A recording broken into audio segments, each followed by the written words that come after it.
Hello दोस्तों, कहानियों की दुनिया में आप सभी का स्वागत है। आज हम सुनने जा रहे हैं मालती जोशी जी द्वारा लिखी एक कहानी हाजरी। तो आइए सुनते हैं। घंटी बजाते हुए किशोर थोड़ा झिझक रहा था। इतनी सुबह इन लोगों को जगाना ठीक होगा क्या? इससे तो अच्छा था थोड़ी देर स्टेशन पर ही रुक लेता, पर रात भर के सफर के बाद वहां रुकने का जरा भी मन नहीं हो रहा था। वह इसी ऊहापोह में था कि अंदर दरवाजा खुला। दरवाजे की चाबी लेकर माँ बाहर आई। ताला खोलते हुए उन्होंने पूछा, बहुत देर इंतजार तो नहीं करवाया ना?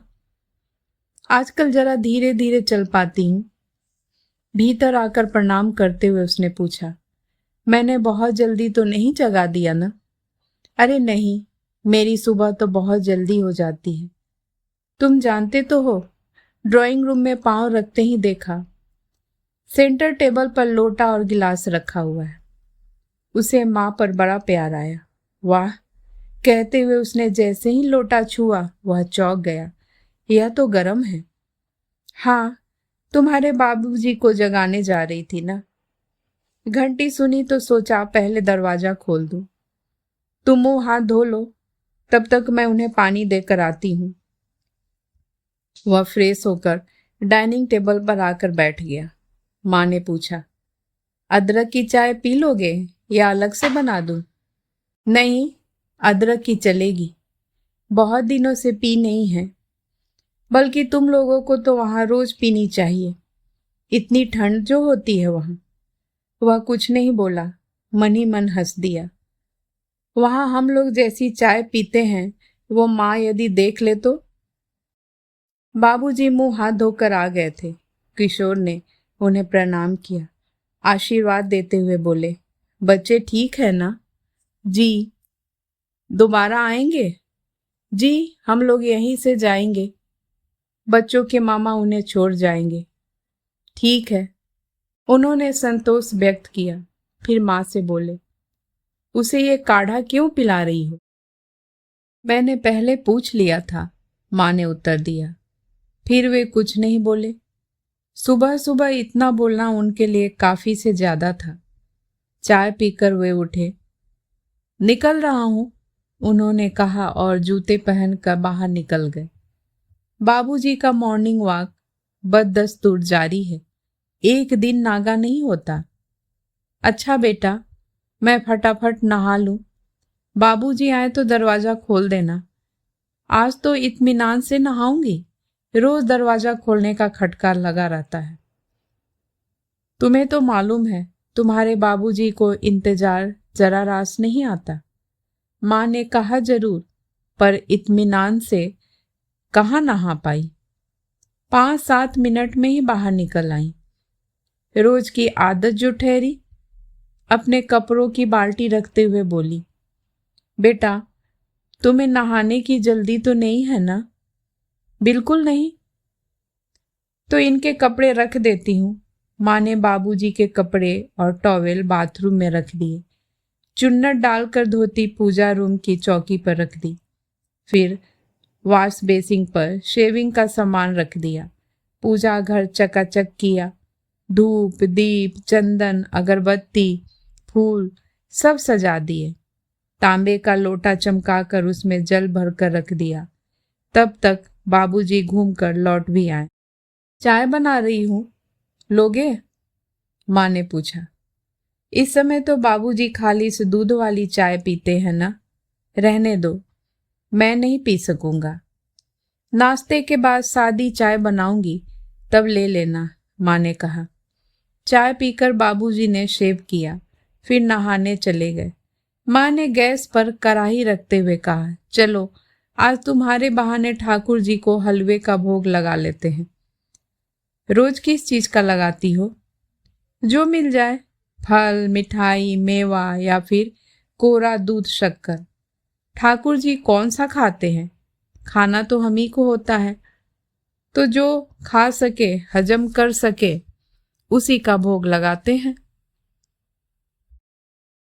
सूखे मेवे अब चबाए नहीं जाते, तो मैं पीस कर रख लेती हूँ। उसमें थोड़ी शक्कर मिला देती हूँ, उसी बहाने सूखे मेवे पेट में जाते हैं। नाश्ते में हलवे के साथ चावल के चीले भी थे। उसके बाद चाय भी। बाबूजी को चाय के साथ गोलियां भी दी गई, जो उन्होंने चाय के साथ गटक ली। चाय पीकर बाबूजी उठ खड़े हुए। माँ ने तत्परता से उनके हाथ में झोला और एक लिस्ट थमा दी। बाजार चलोगे? बाबूजी ने पूछा। जी, अभी नहाया भी नहीं हूं, उसने विनम्रता से कहा। रात भर का जागा हुआ है, थोड़ा आराम कर लेने दो, माँ ने उसकी वकालत कर दी। बाबूजी चले गए। वह कमरे में जाकर सोने की कोशिश करने लगा। झपकी आने को ही थी कि बिमला झाड़ू पोछा करने आ गई।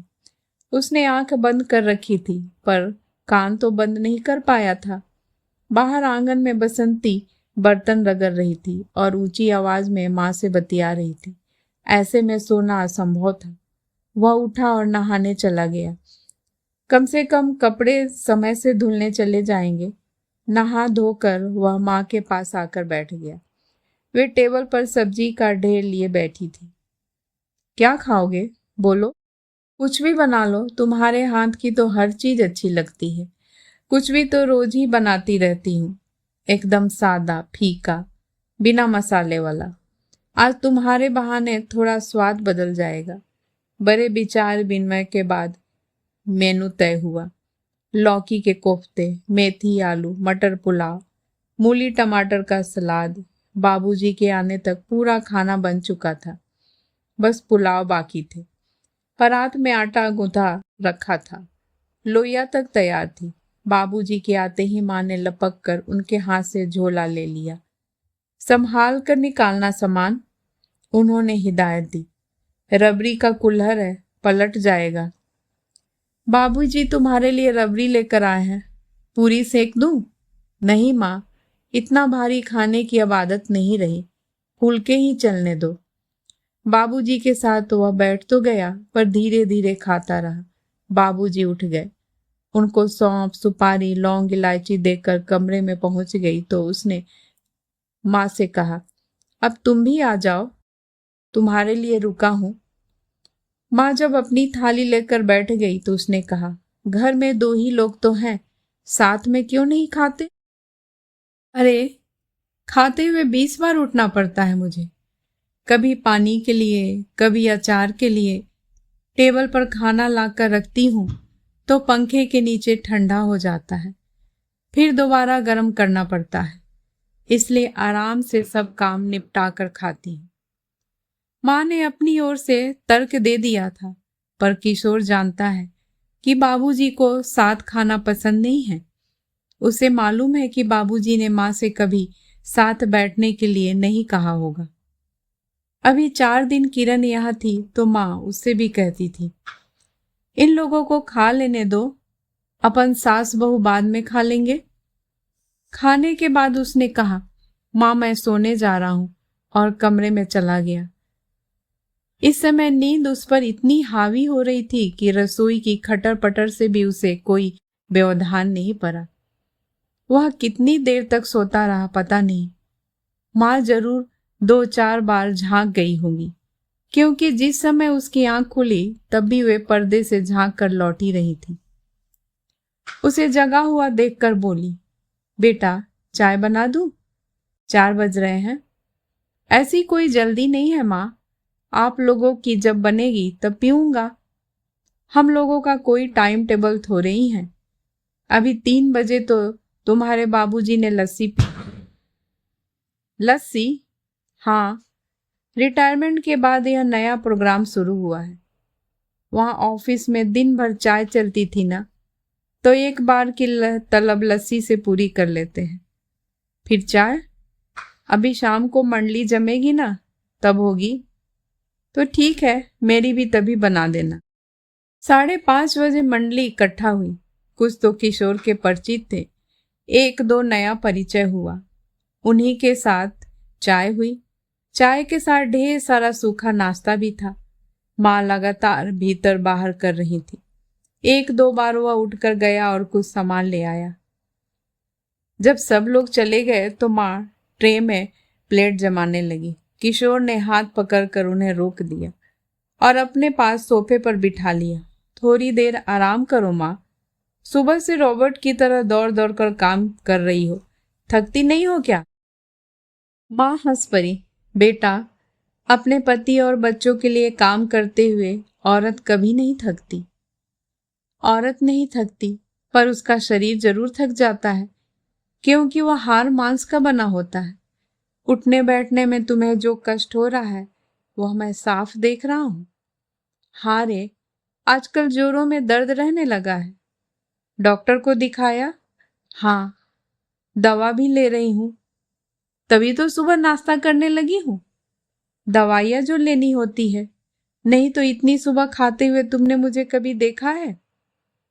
तुम्हें आराम की सख्त जरूरत है माँ, नहीं तो बीमार पड़ जाओगी।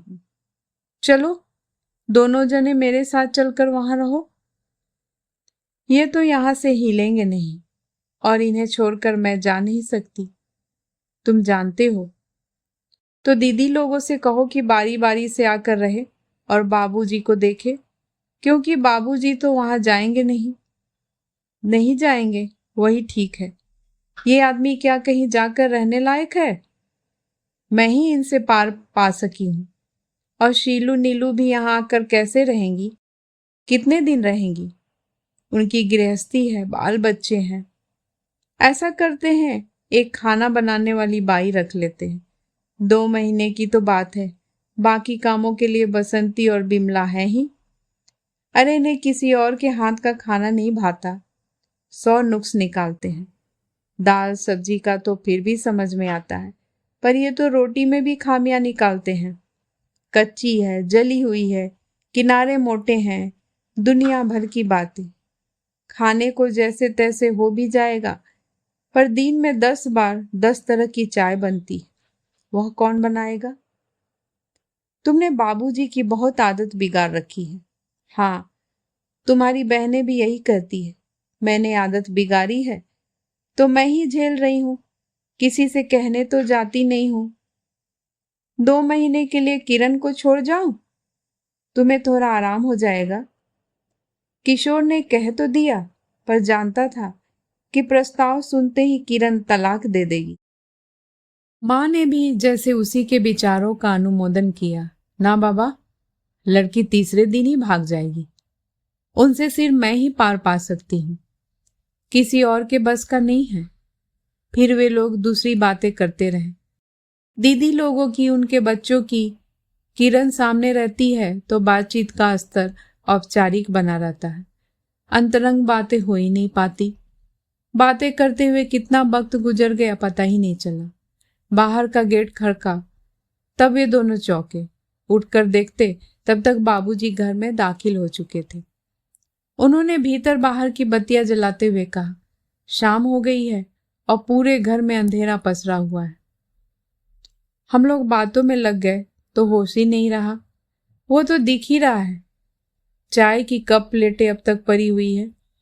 माँ फुर्ती से उठी, ट्रे में सारा सामान जमा कर ले गई। बाबूजी ने आवाज देकर कहा, आते समय एक प्लेट लेकर आना, तुम्हारे बेटे के लिए समोसे लाया हूं। बाबूजी, अभी रहने दे, समोसा मैं रात को खाने के साथ खा लूंगा। अरे, रात तक तो ठंडा हो जाएगा, क्या मजा रहेगा। अपने सामने उतरवा कर लाया हूं, अभी खा लो। बालूशाही भले ही रात को खा लेना। बालूशाही भी? वह परेशान था। माँ पानी और प्लेट लेकर आई और बोली, बेटा आया है तो सुबह शाम पकवान आ रहे हैं, हमारे लिए तो कुछ याद नहीं आता। हजम करने की ताकत है तुम में? बाबूजी ने कहा और प्लेट में समोसा रखते हुए बोले, लो बेटा, खाओ। आप लोग भी लीजिए ना। बेटा, ये मैदा, ये तली भुनी चीजें हमें मना है। चलो, तुम्हारे साथ के लिए थोड़ा ले लेते हैं। बाबूजी ने एक समोसा तोड़ा, आधा माँ को पकड़ाया, आधा खुद खाया। माँ, अब मैं रात में खाना नहीं खाऊंगा। अरे, 2 समोसे से क्या होता है? बहुत कुछ होता है। हिंदुस्तान आया हूँ तब से मेरी डाइटिंग की 12 बज गई है। वहाँ ससुराल वालों ने भी कोई कसर नहीं छोड़ी। अच्छा, तुम्हारे बाबूजी रात को दलिया खाते हैं, तुम थोड़ा सा वही खा लेना बस। बालूशाही सुबह नाश्ते में खाऊंगा, कल उसी का भोग लगा देना। रात के खाने में उसने सिर्फ दलिया ही खाया और कमरे में जाकर लेट गया। रसोई समेत माँ भी उसके पास आकर बैठ गई। वह बच्चों की तरह उनकी गोद में सिर रखकर लेट गया। वे प्यार से उसके सिर पर हाथ फेरती रही।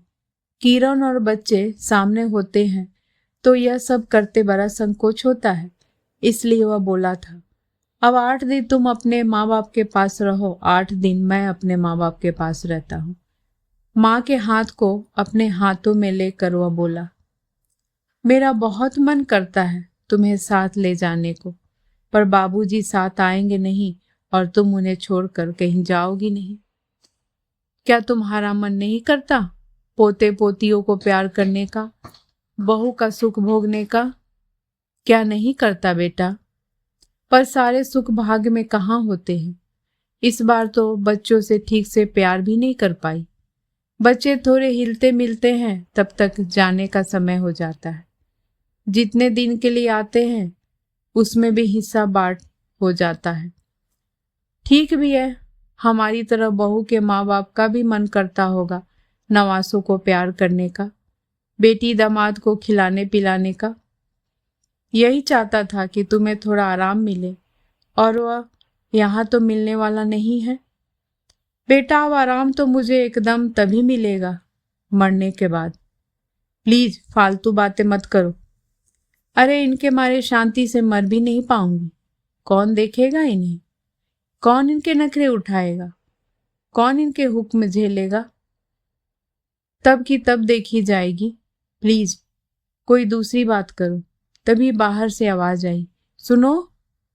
अब क्या हुआ? कहते हुए माँ उठी। इतनी देर बैठे बैठे किशोर का सिर गोद में लेने से पांव सुन्न हो गए थे। गेट की ताला चाबी कहाँ है? आ रही हूं, माँ ने कहा। सुबह तुम्हारे लिए गेट खोला था ना, तब बातों बातों में जाने कहाँ रख दी। देखती हूँ। और जितना बन सका उतनी तेजी के से कमरे के बाहर चली गई। उसे अनायास ही एक प्रसंग याद आ गया। छोटा था तब घर में कोई मंगल उत्सव था। बहुत सी औरतें जमा थी। तब माँ ने शर्माते हुए एक कविता पढ़ी। छरी पे छरी गुलाब की छरी, हंसमुख लाल जी की हाजिरी में कौशल्या खड़ी। ये कौशल्या तब से उनकी हाजिरी में ही खड़ी है। कई बार उसके मन में विचार भी आता है कि दादा दादी ने क्या सोचकर पिता का नाम हंसमुख लाल रखा होगा। माँ कहती हैं, उनकी मंडली में जाकर देखो तब पता चलेगा। 24 घंटे दोस्तों से घिरे रहते हैं। तो क्या यूं ही? अरे तो थोड़ी हंसी इधर भी तो पास ऑन करे। गेट बंद होने की आवाज आ गई थी, मतलब ताला चाबी मिल गए थे। वहीं आसपास होंगे, पर बाबूजी खुद ढूंढते तो उनकी इज्जत पर आंच ना आती। चीजें अपनी जगह पर क्यों नहीं है, सिर्फ यह जताने के लिए उन्होंने माँ का तलब किया होगा। कभी कभी बाबूजी से कहने का मन होता है कि जैसे आप बूढ़े हो रहे हैं, माँ की भी तो उम्र हो चली है।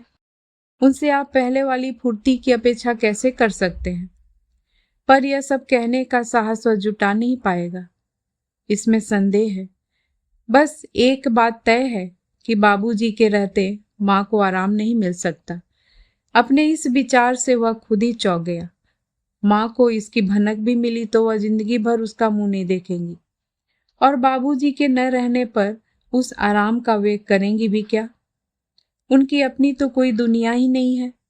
उनका तो एक एक क्षण बाबूजी को समर्पित है। इस शून्य को वे कैसे भरेंगी? इस खालीपन से तो वे पगला जाएंगी। लोग इस उम्र में पूजा पाठ करते हैं, पर माँ के सारे पूजा पाठ व्रत उपवास बाबूजी के लिए ही है। उनके बाद तो वे अप्रासंगिक हो जाएंगी। और अगर इसके विपरीत हुआ तो, मतलब जैसे कि माँ चाहती हैं वे पहले चली गईं, तो बाबूजी तो एकदम असहाय और पंगु ही हो जाएंगे। ऐसे हताश और निरीह बाबूजी की तो वह कल्पना भी नहीं कर सकता। हे प्रभु, मेरे बाबूजी चट्टान की तरह ऐसे ही कठोर और अडिग बने रहे। उनका रोब दाब इसी तरह अक्षुण्य रहे। और उनके इर्द गिर्द माँ ऐसे ही चक्कर घिन्नी की तरह घूमती रहे, हमेशा हमेशा हमेशा। आमीन। कहानी सुनने के लिए बहुत बहुत धन्यवाद। अगर आपको ये कहानी अच्छी लगी हो तो प्लीज़ मेरे चैनल को लाइक एंड सब्सक्राइब ज़रूर करें। मैं फिर हाजिर होंगी एक नई कहानी के साथ। तब तक के लिए नमस्कार।